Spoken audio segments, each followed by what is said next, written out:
Bonjour à tous et à toutes. Aujourd'hui, j'ai le plaisir de te retrouver pour un nouveau podcast où je vais te parler de la souffrance de ne pas pouvoir. Qu'est-ce que c'est que la souffrance de ne pas pouvoir?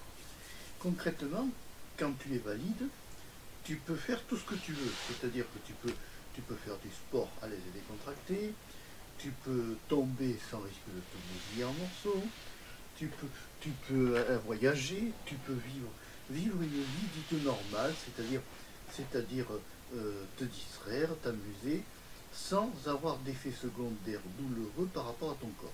C'est-à-dire que tous tes actes que tu fais, tu n'as aucun problème de ce qu'on appelle des dysfonctionnements corporels. Donc tu peux très bien, par exemple, aller faire du ski, te casser la figure, tu te remettras très bien. La personne valide ne va pas avoir ce souci-là. La personne qui a une certaine invalidité et qui a des problèmes de santé ne va pas pouvoir, elle, avoir une vie normale comme une autre personne valide. C'est-à-dire que la personne qui a une invalidité ou le moindre problème de dysfonctionnement de santé, d'abord, c'est pas de sa faute, ça vient de son corps, hein, la première des choses à savoir. Ensuite, quand c'est qu'elle a des problèmes de santé, ne va pas pouvoir, elle, faire autant de sport que va faire, par exemple, un valide. Un valide, lui, te faire 3 heures, 4 heures de sport, même la journée complète. Si la personne qui a une invalidité, elle ne va pas pouvoir, parce qu'elle a justement une invalidité. Donc, ça génère chez la personne qui a cette invalidité, qu'elle soit handicapée ou personne âgée, ou personne qui prend de l'âge avec le temps, et qui voit son corps diminuer par rapport à sa jeunesse, ça crée une souffrance de ne pas pouvoir. Donc, d'avoir la souffrance de ne pas pouvoir, c'est par exemple, tu voudrais aller faire, je ne sais pas, du tennis, et puis tu peux pas parce que le médecin va te l'interdire.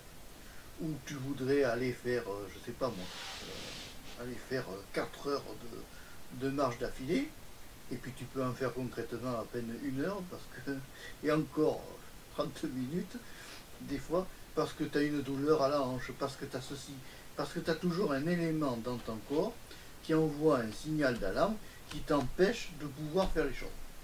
Donc c'est une réelle souffrance qui est une souffrance de douleur, de réelle douleur. Douleur à la fois morale, mais aussi une douleur physique. Et le grand problème de ceux qui souffrent de ne pas pouvoir, c'est qu'ils se sentent diminués. C'est ce qui arrive aux personnes qui arrivent, si par exemple tu es une personne âgée, tu dois te sentir, toi, par moment, diminué. Si tu es un jeune, tu t'en fous, toi, tu fonces comme un branque.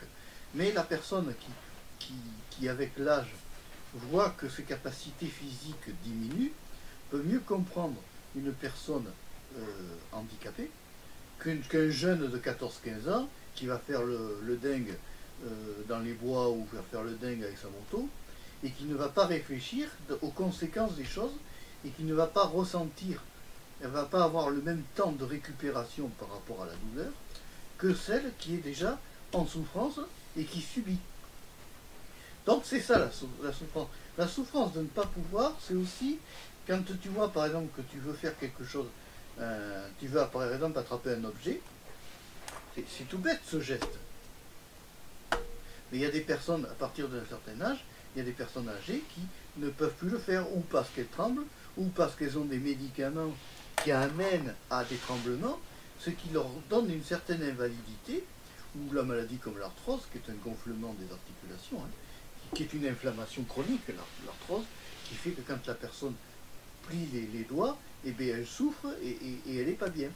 Donc c'est une souffrance réelle, de la même façon que quand on se pique un bout du doigt, sauf que quand tu te piques un bout du doigt, la douleur est infime par rapport à la souffrance morale qu'impute la souffrance de ne pas pouvoir faire les choses. Et alors ça met donc la personne en infériorité, plus ou moins, ce qui permet malheureusement de faire profiter aux valides de se fiche de la figure. Bien souvent, et on ne me dit pas non, parce qu'il y en a beaucoup qui se fichent de la figure des personnes qui ont des handicaps, en les mettant un peu comme des singes. L'image de singe n'est pas bonne parce qu'on est tous des singes en réalité. On est tous nés, à la base, on descend tous du singe. À la base. Si on réfléchit bien, nous sommes tous descendants du singe, puisqu'on est à la base des néandertélien. Mais le grand problème, c'est ça. C'est que il y aura toujours dans cette société deux catégories, c'est-à-dire ceux qui pourront faire les choses et qui, eux, seront très heureux. Et il y a ceux qui ne peuvent pas faire les choses, ou qui n'auront pas l'autorisation médicale de faire les choses, et qui se retrouveront dans un grand malheur. J'en sais quelque chose. J'en sais quelque chose, puisque j'ai des problèmes de santé qui m'empêchent de faire des choses. Et ça crée une vraie souffrance, dont beaucoup de gens mériteraient de respecter.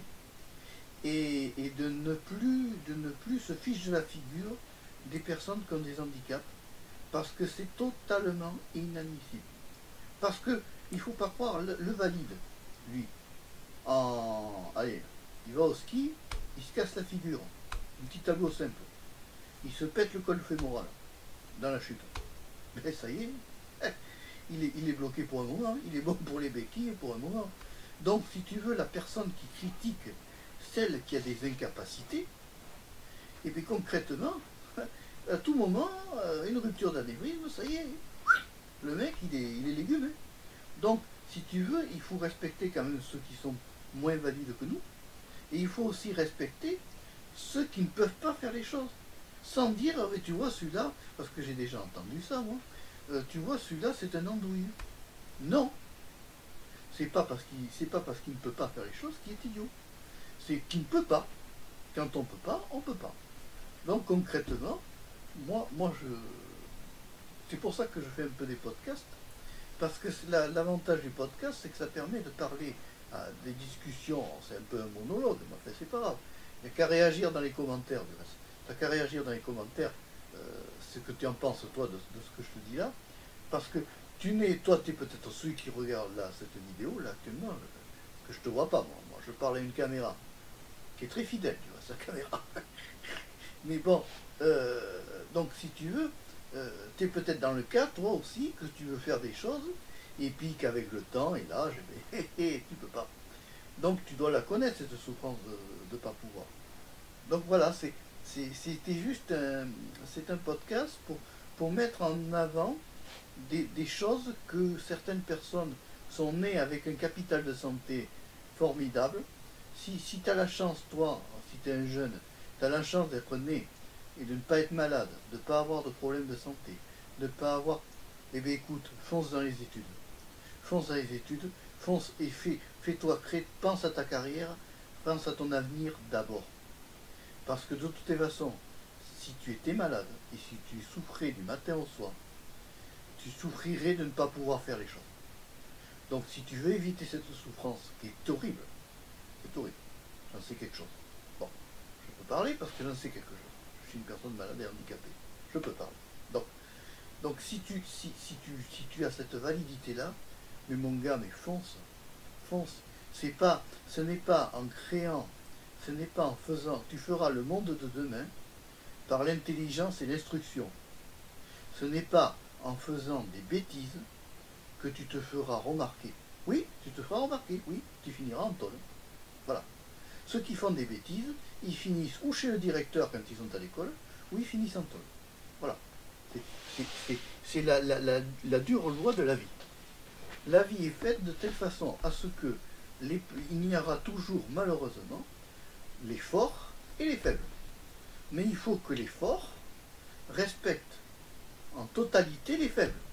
Voire même, il faudrait que les forts aillent aider plutôt les faibles. Parce que le faible, lui, il n'a pas choisi. Il est né comme ça. Il est né avec des faiblesses. Il est né avec des souffrances. Et il ne choisit pas. Par contre, lui, le fort qui est né avec le capital vital, lui, il se doit quand même de montrer et comment te dire, d'aider les autres et de faire en sorte que il n'y ait plus cette comment te dire, parce qu'actuellement ce qui se passe c'est que quand on est comme moi, bon, quand on a des handicaps, on se sent haï. Moi écoute, il y a une fois je me suis baladé, j'avais une canne, je marchais avec une canne, et parce que j'avais horriblement mal à la hanche, parce que toi aussi tu as des problèmes de santé, et il y a une personne qui m'a insulté en me traitant de saleté d'handicapé. Et ça a été, si tu veux, le pire pour moi. Donc tu vois, quand il faut modérer vos mots, quand vous êtes, ceux qui sont jeunes, là, les gamins là, qui me regardent là, 16, 17, 18 ans, là, soyez raisonnables, essayez de penser, quand vos parents vous disent de faire attention aux choses, c'est pas pour vous embêter, hein, c'est juste pour faire en sorte que vous ayez la meilleure cadre de vie possible. Voilà, c'était juste une petite parenthèse dans ce podcast pour remettre un peu, si tu veux, doucement, des choses en place, des idées, remettre dans la tête des bonnes façons de penser. Je ne suis pas un messie, je ne suis pas Dieu, je ne remplacerai personne. Je ne suis qu'une personne sensible qui a un handicap et qui ne supporte plus de voir cette haine et de voir si tu veux, cette rébellion et ces insultes constantes que les gens ont envers les personnes handicapées. Voilà, on va clore la parenthèse. C'était un podcast un peu spécial, parce que la souffrance de ne pas pouvoir, c'est un grand sujet. On pourrait y passer des heures. Et justement, n'hésite pas à réagir si toi aussi, tu as des handicaps, si toi aussi, tu as des problèmes. Au lieu de rester enfermé dans ta bulle, réagis, parle-en, mets-moi des messages dans les commentaires. Si toi aussi tu as des problèmes de santé, débattons là-dessus, parce qu'il ne faut pas non plus que quand on est malade et quand on a des handicaps, on s'enferme dans une bulle noire et surtout dans une bulle, dans une bulle de fermeture complète, si tu veux. C'est l'équivalent d'un coffre-fort. Il faut continuer à vivre malgré les souffrances, malgré les handicaps, malgré les douleurs. Moi je vois le matin, je me lève, je souffre de partout. J'ai mal aux hanches, j'ai mal au dos, j'ai mal au cou, j'ai mal partout. Bon, mais qu'est-ce que tu veux? Qu'est-ce que je fais le matin?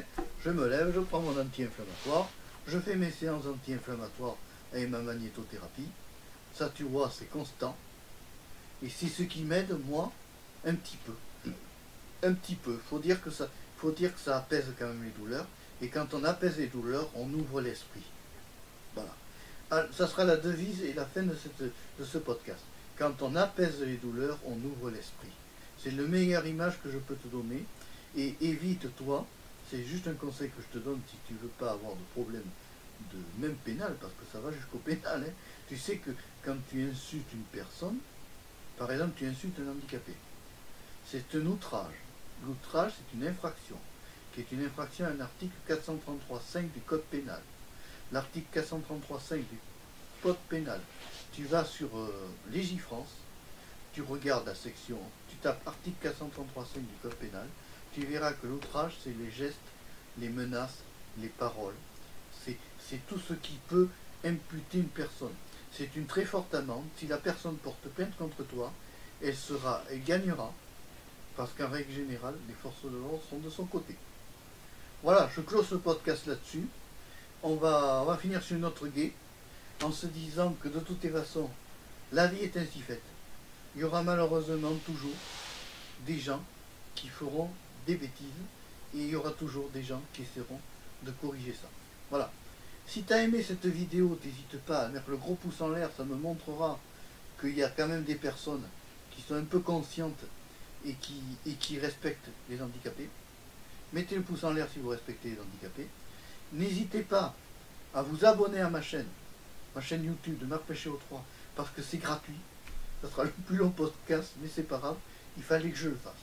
Au revoir, à bientôt et merci.